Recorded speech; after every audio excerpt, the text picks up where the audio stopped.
Empress Taytu Betul, a name not often remembered in the mainstream narratives of Ethiopian history, was one of the most remarkable and influential women of her time.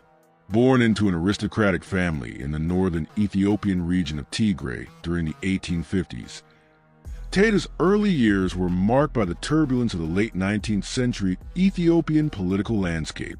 The country was divided into various factions, with regional leaders constantly vying for power. Yet, despite the social and political upheaval, Taytu's keen intelligence and strong character set her apart, positioning her for a future role of great significance in her country's history. Her family's noble status gave Taytu an education in governance and diplomacy, which was uncommon for women in her era. From a young age, Taytu was exposed to the intrigues of Ethiopian court life, and it quickly became apparent that she was not only a woman of beauty, but also a person of extraordinary intellect. Her awareness of the complexities of Ethiopian politics would shape her role in the country's resistance against foreign powers. Little did the world know that this woman, who had absorbed the lessons of diplomacy and strategy, would one day become one of the fiercest advocates for Ethiopia's independence.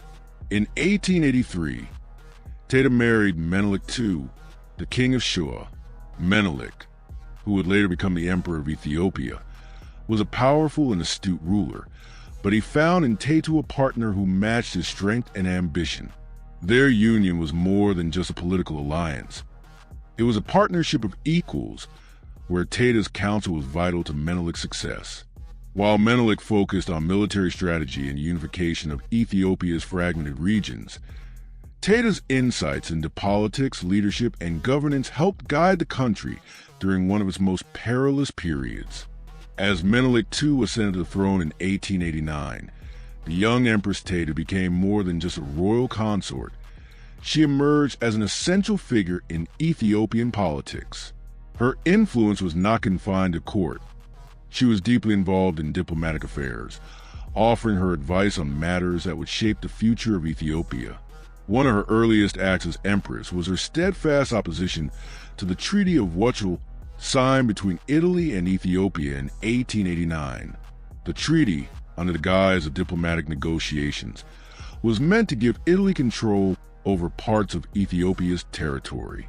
Taytu, along with many of the members of the Ethiopian court, recognized the danger the treaty posed to Ethiopia's sovereignty.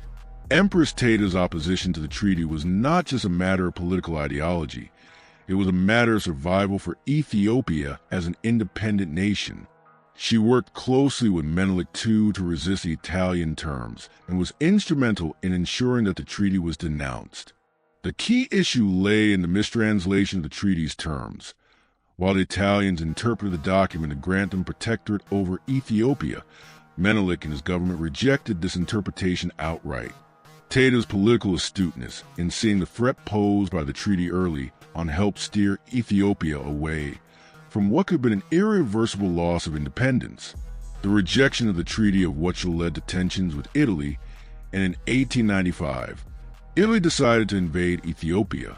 The Italian army, which was well equipped with modern European weaponry, believed that they could easily defeat the Ethiopian forces. However, the Italians underestimated the unity and resolve of the Ethiopian people. The battle that would follow at Adwa would become a defining moment in both Ethiopian and African history, and Empress Taytu would play an indispensable role in the events that would unfold. As the war with Italy began to take shape, Taytu was not just a figurehead. She was actively involved in organizing the defense of her country. The Empress was known for her intelligence and strategic mind, and she played a crucial role in ensuring that Ethiopian forces were well prepared for the upcoming battle.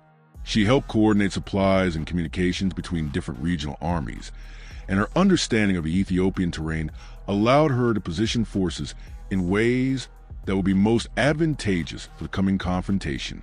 Taytu's role extended far beyond logistical support. She actively contributed to military strategies, understanding that her country's survival depended on every detail being meticulously planned. At the time, military operations in Ethiopia were often determined by the ability to move large numbers of soldiers and supplies across rugged and difficult terrain. and Taytu's knowledge of the land was invaluable in this respect. She helped secure vital routes and created fortifications in strategic locations to defend against Italian advances. Perhaps one of Taytu's most notable achievements was her ability to mobilize the Ethiopian women to contribute to the war effort. In a society where women were typically excluded from military affairs, Taytu broke with tradition. She called on women to support the war in any way they could, from providing medical care to the wounded to acting as spies and messengers. Her leadership inspired thousands of Ethiopian women to take up these roles, making them active participants in the defense of their country. The Battle of Adwa itself, which took place on March 1, 1896, would prove to be a monumental event in world history. Ethiopia, against all odds, decisively defeated the Italian army. This victory was not only a military triumph, but also a symbol of African resistance against European imperialism. The Ethiopian forces, numbering over 100,000, were able to encircle and crush the Italian forces, who were ill-prepared for the scale and intensity of the battle. It was a victory of unprecedented significance, showing that even a modern European power could be humbled by the strength and unity of an African nation. Though Menelik II was the overall commander of Ethiopian forces, it was Taytu's influence that helped ensure the success of the battle. Her efforts in organizing the forces, managing supplies, and ensuring that troops were ready for clash were indispensable. The logistical challenges of the battle were daunting, and Taytu's leadership was key in overcoming these obstacles. Her intelligence, coupled with her unwavering determination, helped guarantee that Ethiopia was not only able to defend itself, but to decisively defeat one of Europe's most powerful military forces. The aftermath of the Battle of Adwa was nothing short of extraordinary. Ethiopia's victory sent shockwaves through Europe and the rest of the world. For the first time in the era of European colonialism, an African nation had successfully repelled a European power. It was a moment of immense pride for Ethiopia and for all of Africa, signaling that the forces of imperialism could be resisted. Empress Taytu, whose contributions had been so pivotal to the victory, became a symbol of Ethiopian pride and African defiance against colonialism. Yet, despite her crucial role in the victory, Empress Taytu's personal journey after Adwa was marked by political tensions and shifting allegiances. Following the battle, Menelik II, although grateful for her support, sought to consolidate his power. He began to distance himself from Taytu, and the political dynamics of the Ethiopian court shifted. In 1911, after years of growing tension, Taytu and Menelik separated. She returned to her ancestral home in Tigray, where she continued to be a figure of influence and respect. Though she no longer held the title of Empress, Taytu's legacy did not fade. She continued to be a figure of strength and resilience, particularly in the Tigray region, where she remained an enduring symbol of Ethiopian pride and resistance. Her role in the Battle of Adwa, however, ensured her place in Ethiopian history as one of the most important figures in the country's struggle for independence. Empress Taytu's story is one that resonates not only in the context of Ethiopian history, but also in the broader history of Africa. At a time when African women were largely excluded from political and military leadership, Taytu broke barriers. She proved that women could and should play vital roles in the defense of their nations, and her leadership provided a model for future generations of African women leaders. Her bravery, intelligence, and determination made her a force to be reckoned with, and her legacy has inspired countless individuals in the fight for freedom and justice.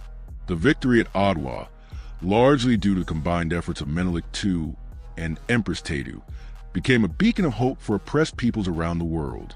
It proved that even in the face of overwhelming odds, resistance to colonial domination was possible.